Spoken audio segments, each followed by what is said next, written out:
Mm-mm.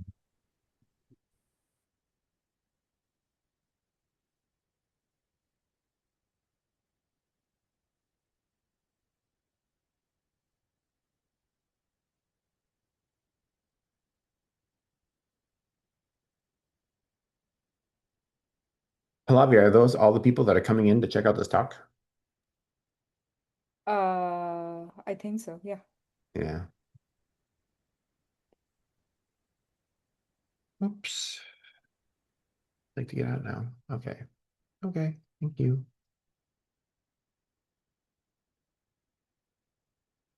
All right. Well, let's give folks another 3 minutes. Here at the Institute, we're giving folks 5 minutes but after the hour and try to end meetings 5 minutes before the hour because everybody's traveling all the time and in between meetings. And so people might have just wrapped up their lunch or their meeting and they're just sitting down, tucking in, ready to hear about some awesome science. So we're just going to let a couple more folks filter in here.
Hmm.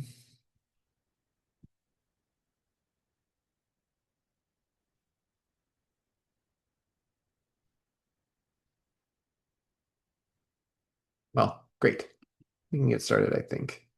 So, good afternoon, good morning, good day, wherever you are. Welcome to another Spotlight series by the AGN Science Interest Group. I'm Travis Fisher. I am a co-chair of the AGN Science Interest Group, and we're here to listen to two more great presentations.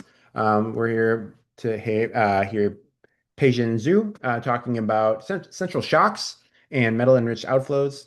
And then we're also going to be hearing from our own Ming-Yi Lin talking about AGN feeding and feedback in NGC 3079 and NGC 1068.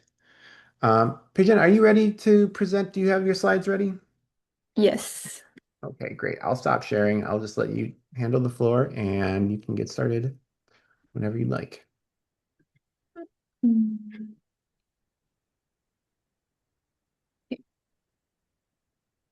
Are you seeing my screen? We are Okay. seeing your screen. Okay, great. Hello, everyone. My name is Peixin Zhu. I'm a fourth year, a rising 5-year graduate from Harvard University, working with Lisa Cooley. And today I'm going to present my studies on nearby Seyfert galaxies where we were investigating the excitation source patterns and also the ISM property, including the gas phase metallicity. And then we find two very interesting phenomena where the first thing is that we find a common central shocks in all these Seyfert galaxies. And the second thing is that we find the evidence for metal-rich outflows.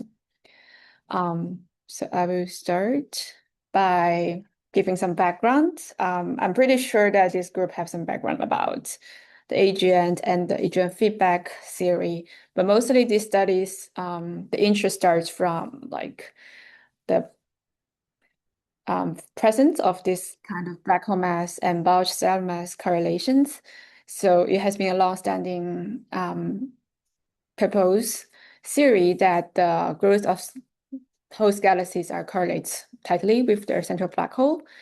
And this is further kind of validated or supported by the finding that the star formation rate over black hole accretion rate is kind of correlating with the black hole mass.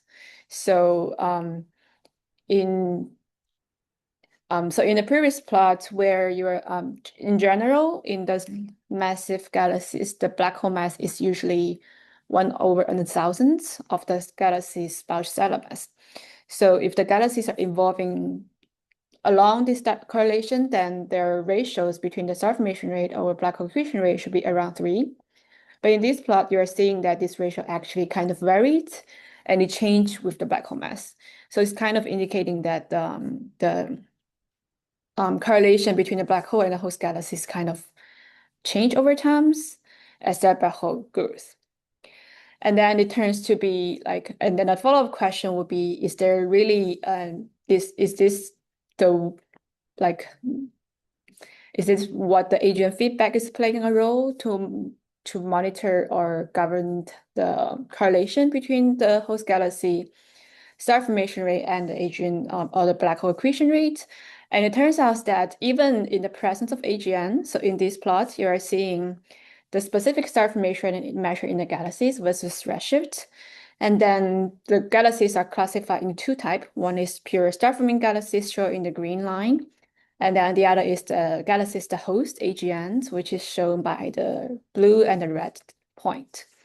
So if the AGN feedback is really affecting the star formation rate in the host galaxies, then you would expect the point or the dots will have different behavior as the green line.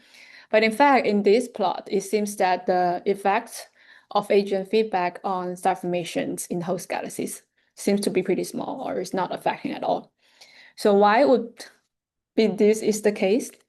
So one possible explanation proposed in, I think, mentioned in the literature in 2019 is that, or even earlier, is that people are starting to find some evidence for AGN feedback and both positive and negative feedback in the Seyfert galaxies and in the vicinity of AGNs or black hole regions. And there's one interesting case where they were arguing there are the presence of both positive and negative feedback, AGN feedback within the same galaxies. And this galaxies is NGC 5728. So what they do is that first they use the IFU observations from MUSE of these single galaxies, and then they classify the spaxels based on using the BPT diagram, and then into either star-forming dominating spaxels or AGN dominating spaxels.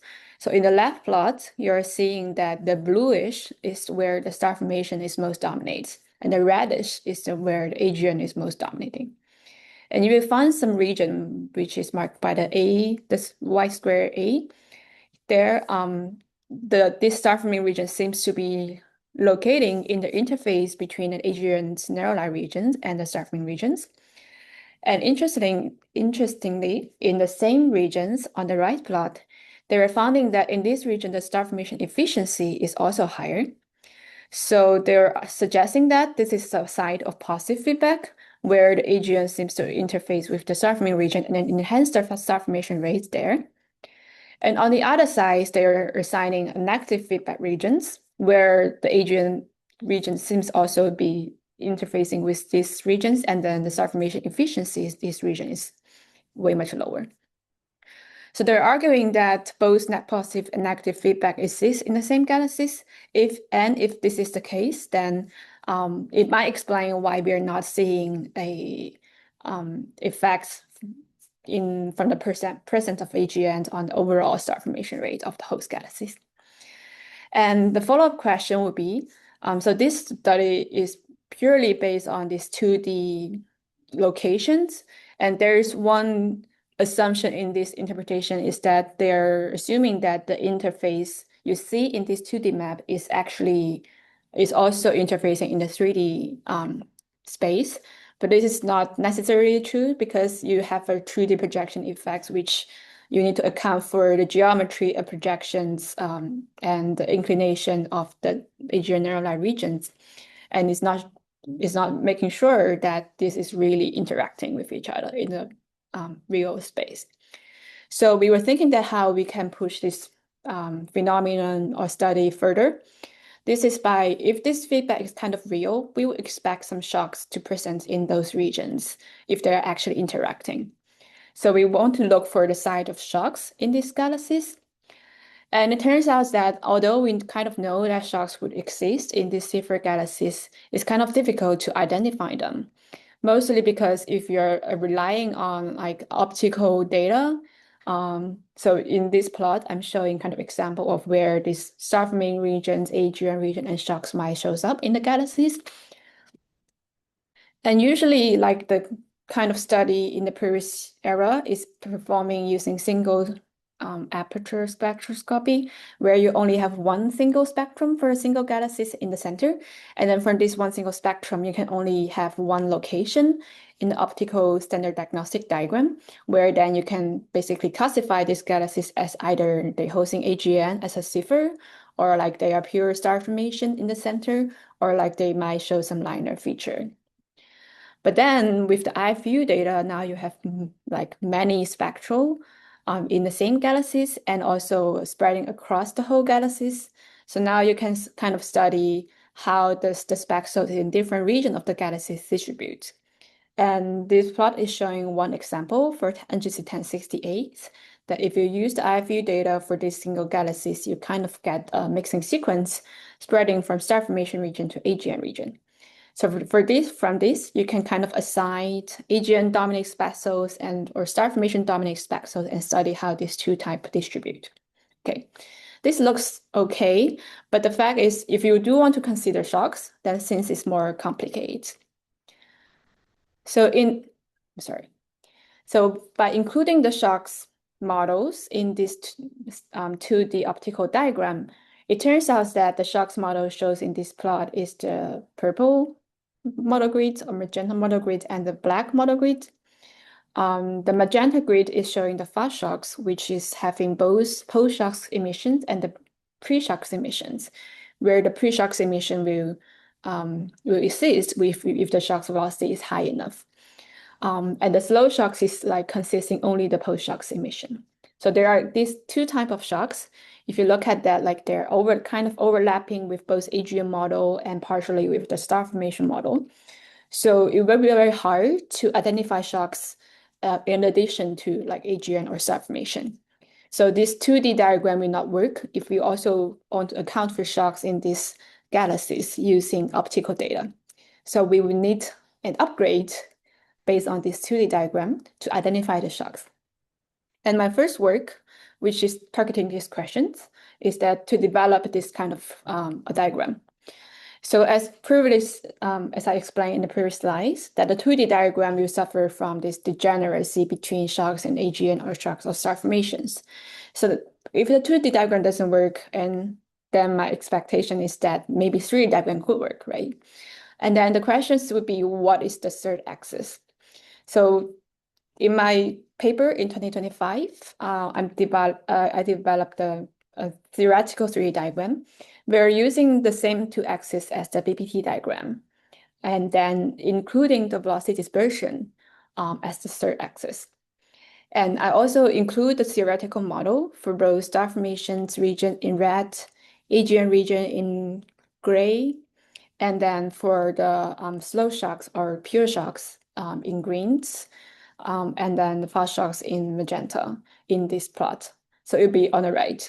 So now I also add the IFU data for NGC 5728 on this diagram, and I'm going to rotate this diagram and take a look at how it actually appears to be. So when I rotate this 3D diagram and include the third axis, you kind of see that the IFU data points of or spaxels of these galaxies start to show some features. And the first features is that in the BBT kind of projections, you see this kind of star formation or AGN mixing sequence as shown in the left. But then if you add the third axis, you can see there's actually two more vertical sequence, which is tracing where the shocks model is locating. So it indicates that these galaxies, in addition to star formation region and AGN region, there are also shocks regions that are, some of them are fast shocks and some of them are pure shocks. And the difference between the fast shocks and pure shock is the shocks velocity. And then if we kind of do and then the next step is that I do the excitation source separation based on the location of each spaxel on the 3D diagram, and then like calculate kind of contribution fractions from fast shocks, pure shocks, star formation, and AGN. And on the right now, all the data point is color coding by their contribution in the fast shocks. And you can see that the spaxels which locate closest to the fast shocks model grid are having the highest contribution. And the further away they are, the lower the contribution is. And then with this contribution, I kind of map the distribution back into the 2D map or the IFU data of these galaxies. And then now in the upper panel, you are seeing from the left, the star formation contribution fractions, AGN contribution fractions, fast shock contribution fraction, and pure shock contribution fractions from left to right. And in these galaxies, you are again seeing that the star formation contribution, like high star formation contribution region, are forming kind of ring-like structure with a tail in the bottom left regions. And then in the middle to the left panel, you are seeing the AGN contribution fractions, where it kind of forming an extended bicone structure, extending from the middle toward the lower left and upper right. And then you see the pure shocks dominating region in the center. And this pure shocks region is also perpendicular to the extending perpendicular to the AGN ionizing axis. And on the most right, you're seeing that the pure shocks region have two kind of forming appears in two regions. One is that they're forming such a cocoon or surrounding the central fast shocks region. This is kind of expected because, as I mentioned before, that the difference between pure shocks and fast shocks is that pure shocks doesn't have precursor emissions. And to have precursor emissions, you would not need to have some gas that haven't been shocked yet. But because of the ISM is not homogeneously distributed, in some directions or at a boundary, you might lose this pre-shocks gas. Like you don't have any gas that haven't been shocked yet. So in this case, you will only have pure shocks emission. So it's kind of expected that you will have a layer of pure shocks surrounding the fast shocks regions. And the other pure shocks region appears in the star-forming rings regions, which is we think is likely affecting the stellar feedback phenomenon. In the bottom panel, I'm showing the multi-wavelength observation for the same galaxies. And as shown in the bottom left, you are seeing the CO map, which is tracing the molecular gas in these galaxies. And they are showing again this kind of ring-like feature, which is corresponding to the star-forming ring, indicating that they are filling the star formation ring. In the middle, bottom middle, you are seeing the X-rays map, where you can see such a extended emissions along this AGN ionizing axis, validating that the AGN is ionizing in that way. And then in the bottom right, you're seeing the a study based on recently GWST data, studying the temperature profile of the H2 gas, and they're identifying the presence of slow shocks in this H2 gas emission in the very center region of the galaxies. And this is also where we find the fast shocks gas in the ionized gas. So we think this is reflecting multi-layers of different phases of ISM, where the faster ionized gas is close to the center and then having faster shocks velocity. And the outer region will be the molecular gas, which are affected by slower shocks. And this kind of phenomenon or study can also be performed to the data cube if you have IFU data cube not as good as Muse, but like for example YFS, which have lower spatial resolutions, but still have high enough spectral resolutions. So here is showing comparisons in the upper top panel, which is the analyzed done by Muse IFU, which I also showed in previous slides. And the bottom panel is for the same galaxies, but now is from the YFS IFU data, which is mounted at Australia 2.3-meter telescope. And the spectral size in the bottom panel is 1 arcsecond per pixels. But then in the bottom panel, the spectral resolution of this data is still quite good. It's like 3,000-ish. So you'll be able to separate multiple different kinematic components in the same spaxels and still do such an analysis. And then with the same process, you are finding the morphology of this different excitation source region to be quite consistent across these two analyses. So the next step is that we apply the same technique to the other Seyfert galaxies, and the total sample is 9 galaxies. I'm going to show 4 more. So in this slide, you are seeing 2 more. So we start to see some common excitation patterns in these Seyfert galaxies we choose. So the first is that their star-forming dominant regions all appears to form such a circumnuclear star-forming ring structures, which is surrounding the central regions. And then their Seyfert regions or AGN-dominant region are forming such a narrow light region spy-cone structure extending along a ionizing axis. And then we also commonly find the presence of central shocks in the central region and also tend to extend perpendicular to the AGN ionizing axis. It's not along it, but perpendicular to it. And the pure shock is showing similar behavior as we discussed for the NGC 5728 galaxies. And this is 2 more galaxies that are showing a similar features.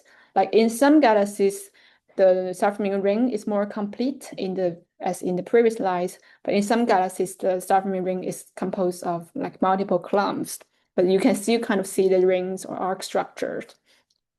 So this is a very common excitation patterns that we see in all 9 galaxies, and because of the time, I'm only showing like 4 and 5, including the 57.8 as an example. In addition to that, we are, so this is a summary of all the 9 galaxies we study. We kind of shows the star-forming rings or arcs radii in the projected 2D map. So we haven't account for any inclination effects, but you can kind of see that the radius is at kiloparsec scale. And the most inner one is at 800 parsecs in radii. And then the size of the AGN narrow light regions that also kind of varies.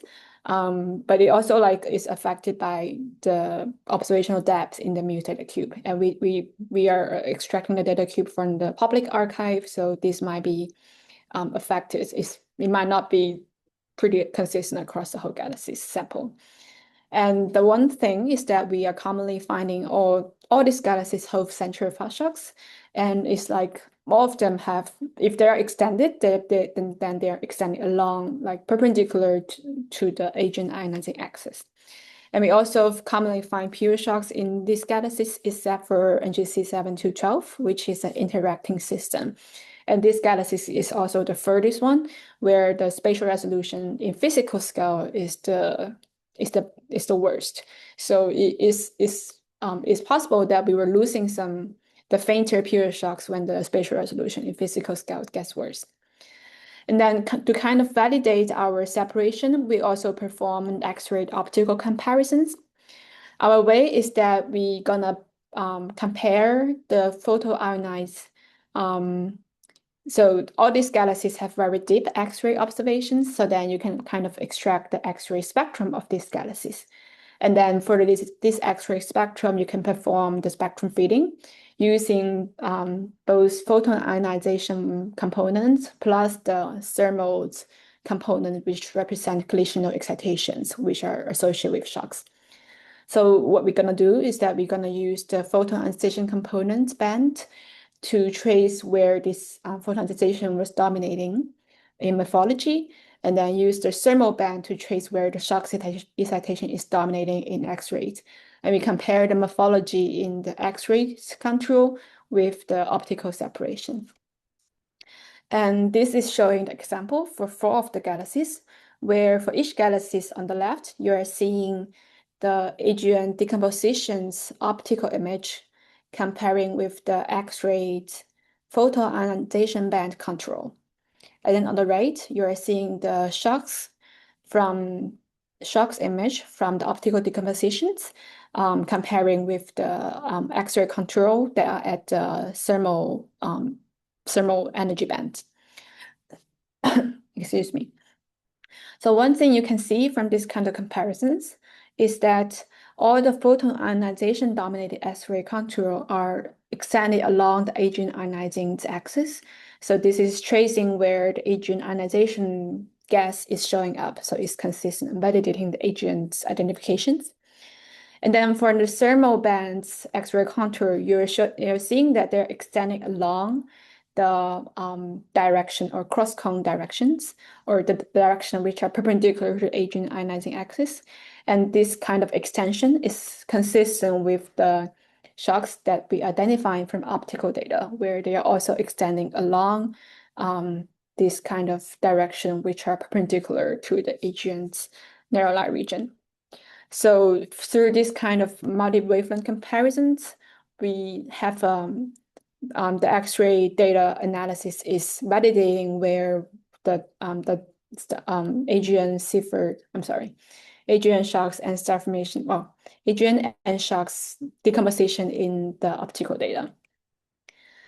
And we kind of discuss what is giving rise to these common excitation sources. So the first common things we see is that we are seeing this circumnuclear starving ring structure. In some galaxies, it's in a like several clumps form, but it's still you can see the rings or arc structure. And there are two popular scenarios to explain this kind of morphology. One is that the bar-driven inflows, and the fact is that we do see the stellar bars in 6 of the 9 galaxies. And then the next scenario is that people propose in the simulations where the positive AGN feedback can generate such an enhanced star formation rate regions in a ring-like structure. So this might also explain some of the galaxies that we see in such a phenomena. And then the other questions is like what caused the center shocks that we commonly identify across all these galaxies. So it has been discussed for a while in the literature, but in previous years, mostly people find such a higher velocity dispersion regions in the center, but not clearly identify them as shocks excited. But in our work, we push it forward to identify that or confirm that these are shock excitations. And if they are shocks and they are extending along the perpendicular direction to the AGN axis, then this is likely effects from either AGN-driven jet ISM interactions or AGN-driven winds or outflows with ISM interaction. The basic idea is that if you have the AGN's jet ejecting along the AGN ionization axis, then you kind of also generate some bubbles, and then the bubble is extending along the AGN ionizing axis. And on the side of the bubble, they will kind of, the upper bubble and bottom bubble will kind of meet and compress the gas in the center. So that's why you will see the shocks present in the perpendicular direction to the AGN ionizing axis. And a similar process for wind, but it just kind of which is more powerful. Is that AGN jet more powerful or is AGN wind more powerful? So this is the first step of this kind of study. So in addition to study this kind of excitation sources, we were kind of thinking, what else can we do? So now we have the excitation source map. We think that since the IFU data generally cover a wider range in the optical wavelengths, and you actually have more emission lines observed rather than the 4 emission lines that we have been using. So by including more emission lines, we can actually interpret the ISM property in these galaxies, or to be saying like the metallicity in the left plot, the ionization parameter in the middle plot, and gas pressure in the right plot. And then the only one thing is that we will need to properly account for the excitation source, the calibrations in different excitation regions. For example, we cannot simply assume the same calibration for AGN region and star forming regions because this light ratio will be affected by the different ionizing sources. So we will need to account for that. And this plot is exactly showing that we are accounting for these different excitation sources. So across all this plot, the purple solid line is showing the calibration from star forming model, H2 model. And then all the dashed lines, dashed line, dashed dotted line, or solid blue lines is showing the calibration derived from AGN model. And we also account for that different AGN might have different SED shape, which their big blue band component can pick at different and various energy. And this kind of peak energy is determined by the black hole mass and black hole accretion rate, which could vary across the sample. So we also account for these variations in the AGN model. So then after accounting for that, we can ensure that the ISM property we measure, including gas phase metallicity, ionization parameter, and pressure, are all purely reflecting like the intrinsic ISM property, not affecting by the underlying inconsistent excitation sources. So the general Pigeon, thing. this is all really amazing work, but we do need to have time for our second speaker. So just want you to be mindful of that. Thank you. So how many times do I still have, or do I need to end down? How about like 3 minutes? Like if you, Okay, I can just show the basic simple okay, most thanks. interesting okay. It's So all from this interesting. work, no worries. So from this work, what we are finding is basically the most striking things I think is in this plot. So we study the gas phase metallicity in star-forming rings and also the AGNs ionizing regions. And one thing you can see from this plot is that the metallicity in the star-forming rings, which is shown in the most left panel, is lower than the metallicity in the AGN nuclei region, which is shown in the middle to the left. And then on the middle to the right, you're seeing the like both the softening region and the AGN region. So then you can see such a metallicity.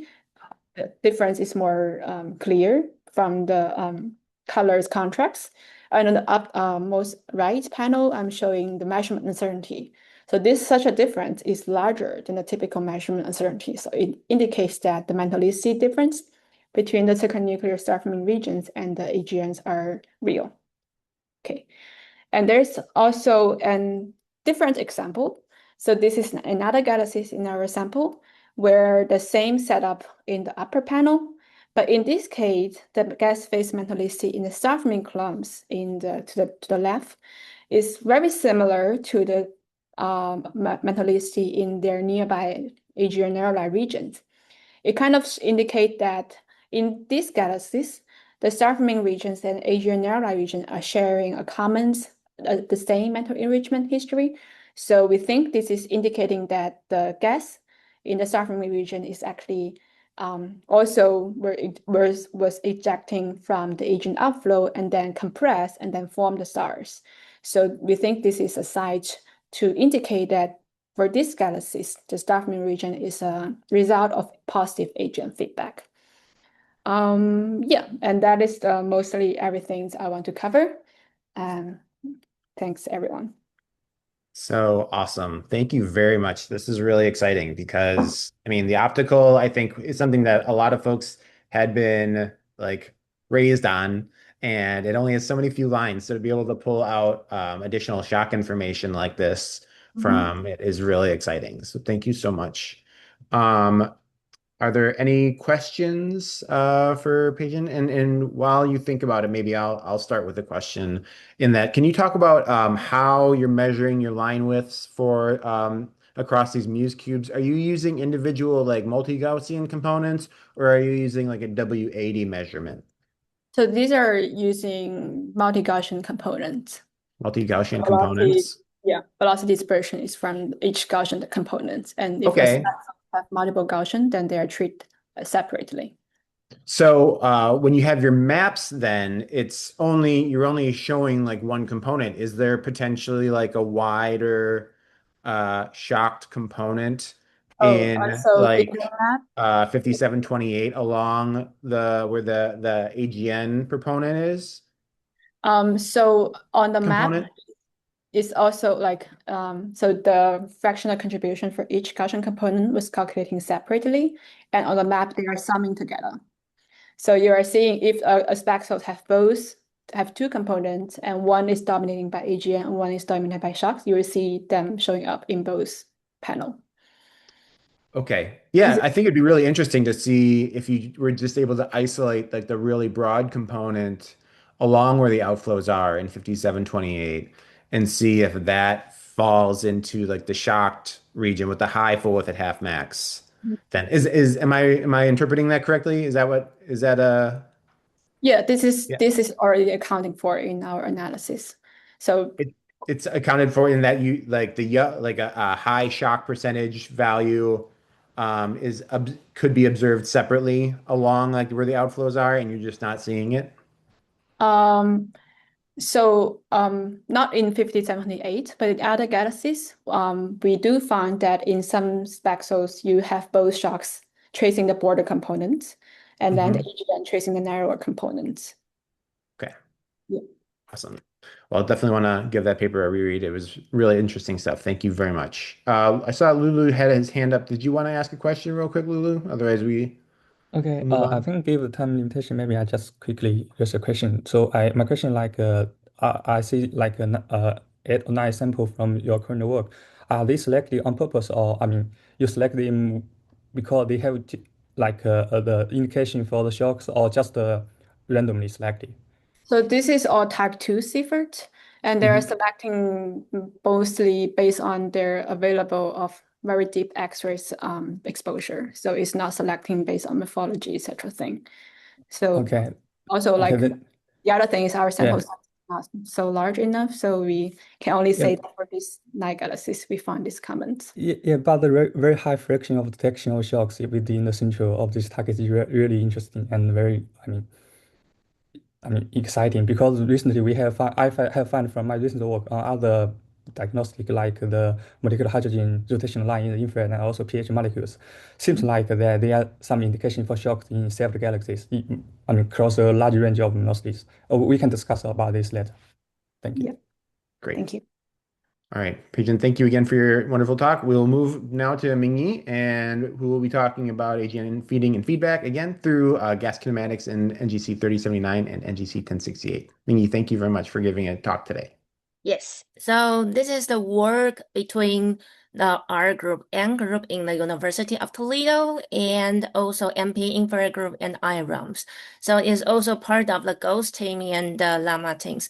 So today I presented my recent paper and also James' paper. James is also in the audience right now. So the paper just was accepted last week. So we already put on the archives.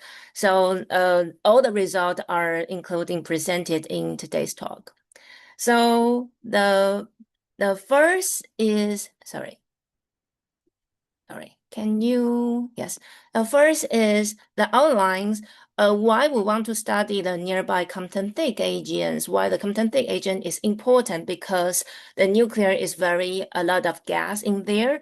And Compton-thick agent, if they have many gas, we think they're very close to a black hole. They're easy to fit in the supermassive black hole in the centers. So this is why many nearby Compton-thick agent like NGC 1068 and the 3079 are very famous, are many people observation about these two galaxies. And 1068 is very special. It's a prototype of the Seyfert 2 galaxies. So when you observe with the unpolarized filters with the spectrons, and you only can see the narrow line regions. But if you're with adding the polarized filters, and the 1068 will showing the very broad component there. So that is the very strong evidence why the 1068 is so special in the Seyfert 2 galaxies is like a Rosetta Stones to demonstrate the AGN unified model. The broadline region is blocked by the line of sight torus component. And then because the Compton-thick agent filled a lot of the gas, so the feeding and the feedback for this kind of galaxies is very important. And I want to emphasize the feeding and feedback cycle is kind of a balance inflow rate and outflow rate in the second nuclear region, and that may be associated to the AGN mass accretions. So the feeding things, I was talking about the bounding accretion as a function for 1068. For the feedback, I'll present the result for 3079 and also 1068. And then finally, I'll show the preliminary result for the 1068, the stellar kinematics. So to talking about these two galaxies, I'm showing the host galaxies morphology here. So the 1068 is those two Compton-thick agents are very nearby, and 1068 is a face-on object, but the torus is more edge-on. And 3079 is edge-on object, but they have a very strong super bubbles here, which we thought it would be like like powered by the nuclear starburst like M83, M82, or the NGC253. But however, when we observe the recombination lines, different star formation tracers, even the SED fittings, in the infrared are more powered by the warm dust rather than the star formations. So these two galaxies, they don't have very strong star formation like starburst. And the 1068 are more giant radial jet. So you can see the giant radial jet going to the bulge component. So the diameter can go up to 1 kpc. However, the 3079, the radial jet is really, really small. When you're going to like 6 gigahertz, 22 gigahertz, so they only have a separation is about 3 pc scales radial lobe. So they only have a very small nuclear radial jet. And then why the feeding and the feedback is so important in the circumnuclear regions? Because the circumnuclear region, like 1 to 100 pc scales, they overlap the torus component. So this is why when we're talking about the block of a line of sight, the torus component is one of the components that feeding the center accretion disk, which has the bolometric luminosity, emit the bolometric luminosity, or the parallel continuum in the opticals. And also the circumnuclear regions, that free fall times is very comparable to the AGN turn off and the turn on light duty cycles is like mega years. So this makes like a circumnuclear study is very important because if the gas just like free fall into, don't consider any angular momentum, just free fall to the center, it is a reasonable time scales that feeding the supermassive black holes. And also circumnuclear region between 1 to 100 pc, they have lots of cold gas. The cold gas from this fixtures indicate the gas temperatures below 1000 K. So this one cold gas component is like regulate the sub-PC scales accretion disk of the AGN. So, and when the gas moving from the torus going to the accretion disk in the inner regions, they will have consequently, they have a very powerful AGN radiations and going to the AGN bolometric luminosities. So it triggered Ann's NSF project. We have the direct test of the black hole accretion rate prescriptions. So this project is inspired by the cosmological simulation group from Hopkins in Caltech. So in the cosmological simulations, the challenge is the AGN feedback is coupled with the AGN feedings. So if we don't have a very good AGN accretion prescriptions, the AGN feedback will be maybe lower estimate or overestimate. So this is why ANS follow this idea. We have the nuclear like AGN outflow things like accretion of the nucleus, including the black hole or any outflows by the jet, winds, anything. And that will be the balance to the circumnuclear disk mass accretions to the centers. So we adopt the simulations equations like gravitational torque, modified boundary, there are many restrictions, but every physical numbers can be constrained by the observation. We just put the direct measurement here and compare to the true accretion like atom mass accretions. Is this consistent or not? So this is the pilot study with the 1068 and we follow the very simple boundary accretions. So the boundary accretions, the physical parameter is the black hole mass and the gas densities and also the sound speeds. And this paper leading by James, he just graduated from the University of Toledo recently, and is a very wonderful pilot work from James. So we combine the ELMA data with higher resolution for CO221 and also the CAC OSIRIS data for the warm molecular gas. And you can see we have the overlap with the OSIRIS and ELMA. And ELMA, you can see the nuclear region, they have some disk structure there. And we also have the warm S2 disk structure in the centers. And then black hole mass 1060 has a well-estimated black hole mass from the water maser.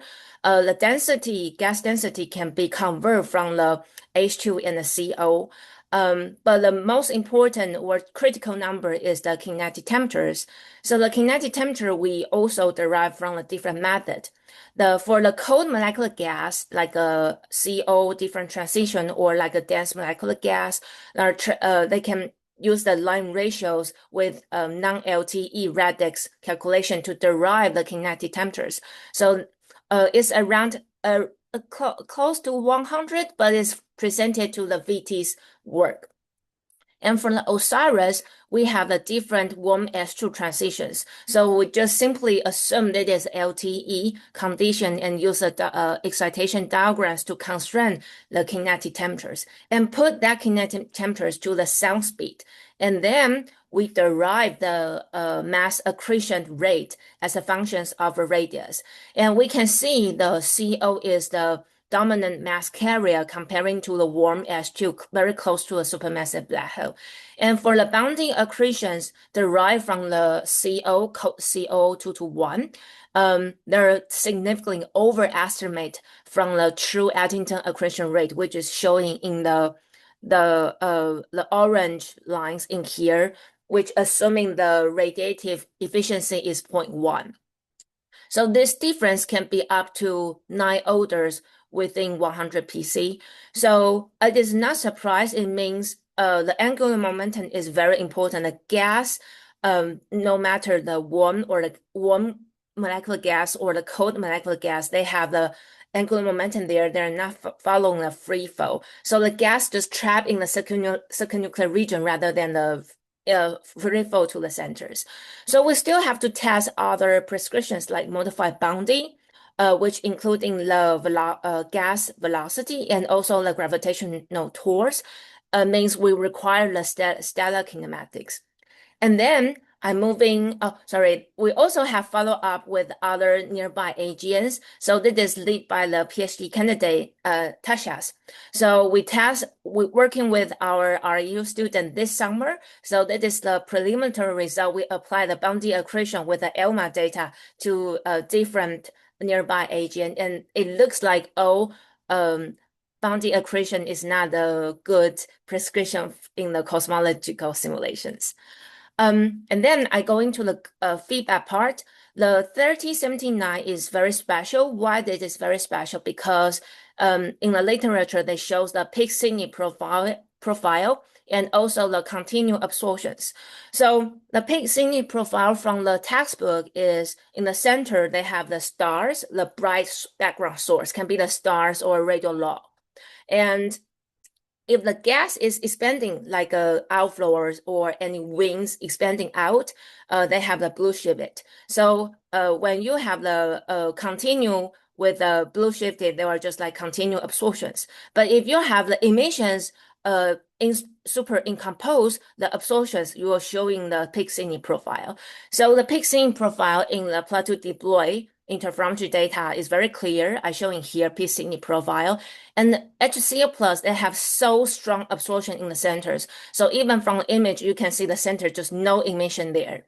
And the continual absorption also have been found in the Herschel OH absorptions observation. However, the Herschel PSF is not so good, so you cannot identify where this outflow location is.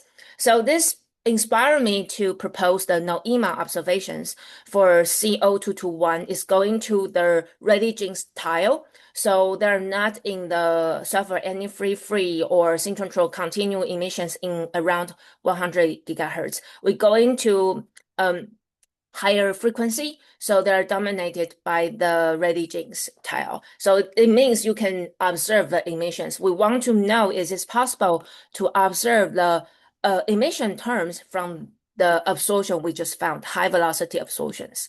So this is showing the NOEMA channel map. So you can see in the 200 kilometers per second, the position angle is very different to the position angle close to the systematic velocities. So it means they have the two rotating component, CO component in the nuclear region in 3079. And then it's very different to any disk modeling, currently disk modeling, like 3D bubbles.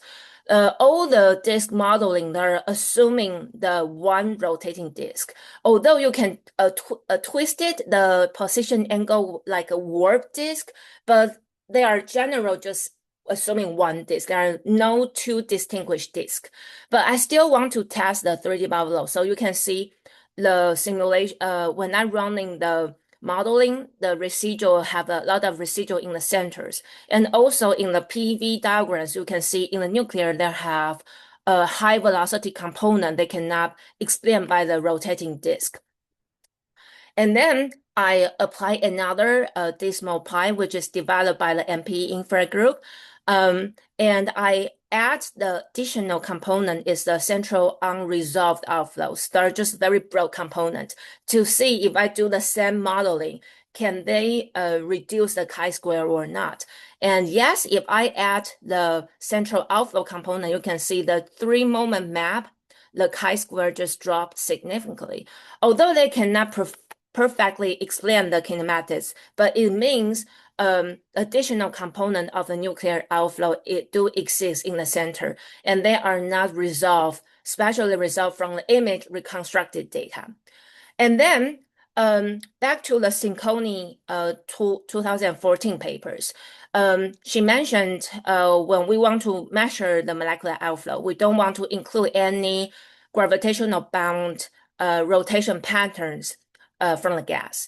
So if I found maybe a 2-disk, and how can I exclude the rotating component? So I finally decide to follow Dieter-Lu's paper.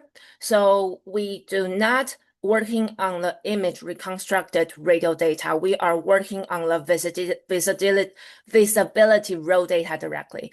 So when the visibility data, you can just like water masers. So you can construct, you fit in the Gaussians in each channel, and you found what is the best fit locations in the RA deck, because the RA deck is corrected by the phase observations. So they still can be, even a small, very small offset, they still can be recorded from the visibility data.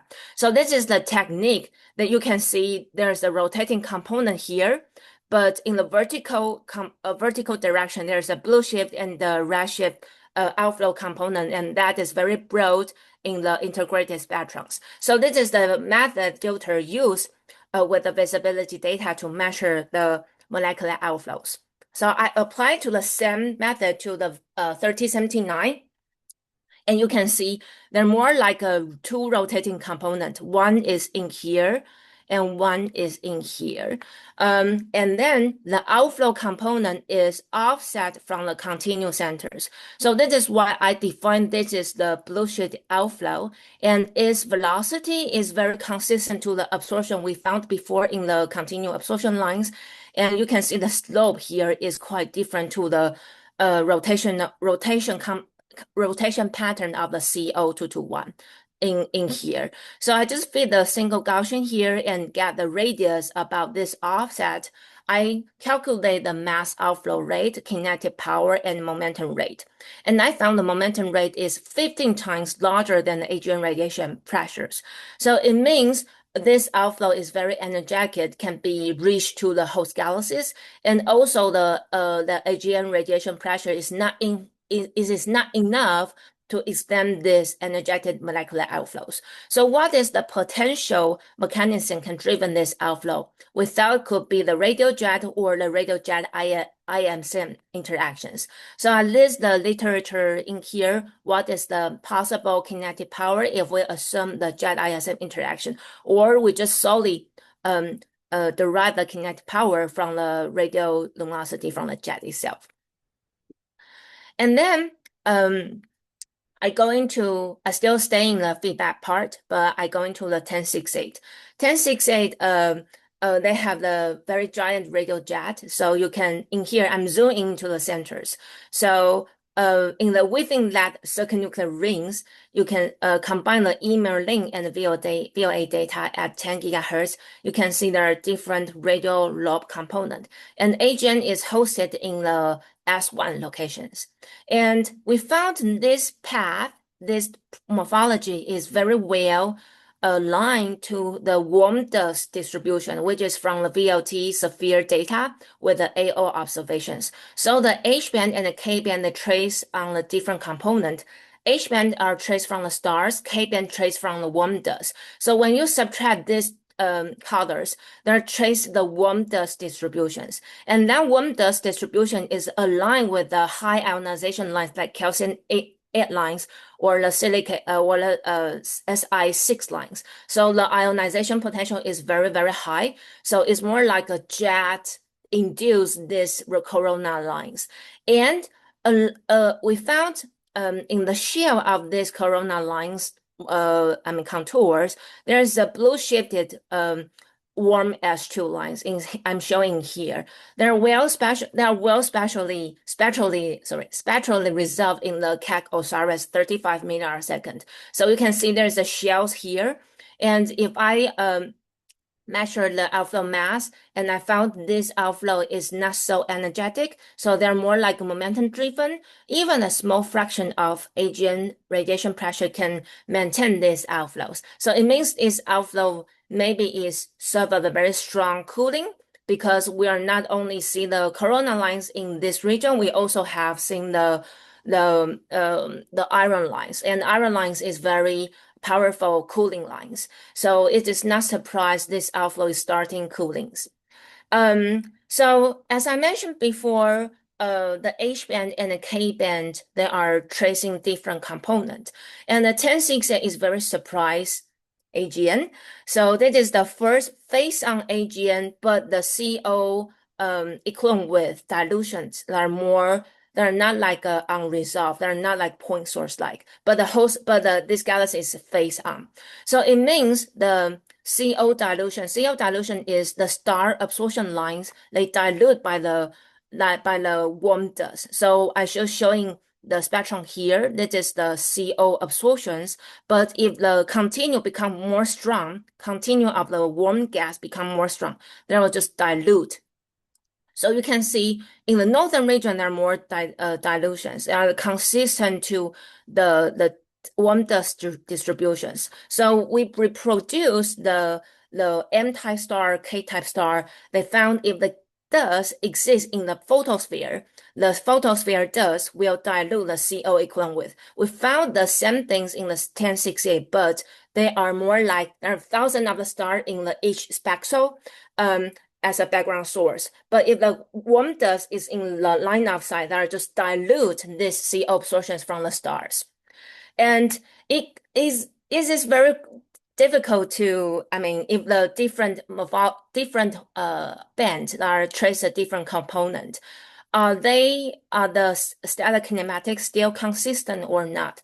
So many people working on the nearby AGN, we use the K band because they have a very deep CO absorption there, and they're last extinctions. So we extract the K band stellar kinematics and do some modeling, like a dynamical mass, or rebuild the gravitational potentials. So this is why I want to do the sanity check. If the K band and H band, they have the star absorptions, are they the stellar kinematics? Even we know there's a dust dilution there, the stellar kinematics can be is the same or not. So I extract the stellar velocity in the K band and H band. I found velocity is quite consistent. It's like 35 minus and plus 35 kilometers per second. But velocity is very, very different. So maybe it is because the dust dilutions affect the stellar kinematics, or it is because some stellar features like silicon 1 lines that are traced from the different stellar population or not. So this is the preliminary, but it is very important because if you want to use the kinematics to construct the gravitational potentials. The stellar absorption in which band are they influenced by the warm dust or not? That will be very critical. So I leave my takeaway points here about AGN feeding. The bounding accretion looks like it's not a perfect prescriptions for the cosmological simulations because they didn't consider about the angular momentum very close to the supermassive black holes. And also for the AGN feedback, we found the two type outflows. They're all 40 PC from the supermassive black hole, but one is for energy-driven, 3079, but the radial jet is very, very small, trapped in the nuclear regions. And another is 1068 that have a giant radial jet, but the warm molecular outflow is more like a momentum driven. So I stop here and happy to take any questions. Ming-Yi, thank you so much for an excellent talk. There's so much going on in both of these targets. It's really fun to see everything combined.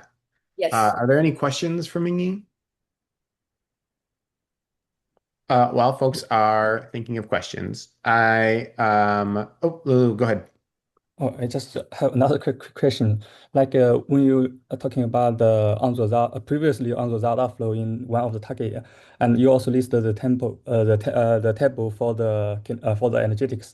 So I wondering what's the fraction for the energetics of that outflow compared to the jet you think is the reason for their outflow? You mean you Like mean the company efficiency between the jet and the outflow. okay, so actually the radial jet is very small, it's only 3 PC scales. So here I cannot I only can say the kinetic power is comparable to the radial jet. But the radial jet is if the radial jet is heating surrounding gas or dust or deposit energy in the surrounding area, and they're more like losing not any, there's no cooling. So they're more like super bubbles condition. They're just like expanding. So this is why I only made a statement is maybe the outflow made the contribution, but Okay. I'm not sure. Can I easily saying the outflow is well aligned to the radial jet, like the radial jet, they have a specific direction, right? Or the radial jet is like heating the surrounding environment, and that environment powered these molecular outflows. So that is very tricky, and maybe we need the simulation people to investigate the physics about it. But I just leave my, observational, evidence here. Yes. Okay. And this outflow, I showing here, the radial jet is still in the continuum. It's very very inner regions. And the radial jet direction is more like here. It's more like here. But the outflow is more like offset. They're more going to the super bubble directions. But we don't have very strong recommendation lines in 3079. A little bit from the J diversity Miri, because the last 2 weeks, the GOES meeting, they just complete this galaxies Miri observation. They found some recombination lines, but very small. So this is consistent to the starburst. It's not recent starburst. Recent starburst is not very strong. Okay. So I just give some scope, an idea of this object. Yes. Okay. Okay, cool. So Thank you. Ming-Yi, can you talk a little bit more about this fit? So like there's the 3 peaks here, and you have this blue wing, but how do we know that that's like a specific blue like component versus like a really broad, like with a central systemic velocity with a peak near systemic velocity? Like how are you able to distinguish that? Yes, actually, in my paper, this is why in the dismal fitting, I including the very broad velocity component there. So I also leave this broad component like a free parameters. They are more like tended to blue shifted. But as I mentioned, the disk looks like a 2 disks from a channel map. But all the disk model there can assume one disk. So I cannot well distinguish the two disks. So in my paper, I just describe, yes, adding the broad component in the center as a free parameter, they're a little bit blue shifted and they're well reduced, the chi-square, but I don't put that in the interpretation. I don't use any numbers into my molecular gas calculation because I know they don't have the perfect two disk fitting. So they have the contamination. And maybe I overestimate because the second disk, you can see they're very close to the inner regions. So this is why I'm not using the disk model fitting best return value to interpret the outflow. Actually, I calculated. If I use that number, all the outflow will be like 10 times larger. So that is not a good news for me. So this is why I still follow the visibility data method to constrain the molecular outflow, which is more precise and more consistent to Cicconi's 3 criteria for the molecular outflows. Got it. Thank you. All right. Well, if there are no other questions, we can leave it there for today. Thank you to both our speakers for some really interesting talks. I loved both of them. They were so great. And I wish that everybody has a great rest of their day. Just a couple reminders, next month that we will be having our AGN coffee discussion group on either July 2nd or July 9th. July 2nd is pretty close to the US, July 4th, so we might push it to July 9th. Please stay tuned for that. And then we'll be looking to have our next Spotlight series in July 21st, where we'll be hearing from Daniel Palumbo, along with another speaker that we will soon determine. And so we'll also keep folks interested or updated on that. So again, thank you very much for everyone for joining us today. And thanks to the speakers for some really interesting talks. And we'll see you next time. Bye, everybody. Yay, bye.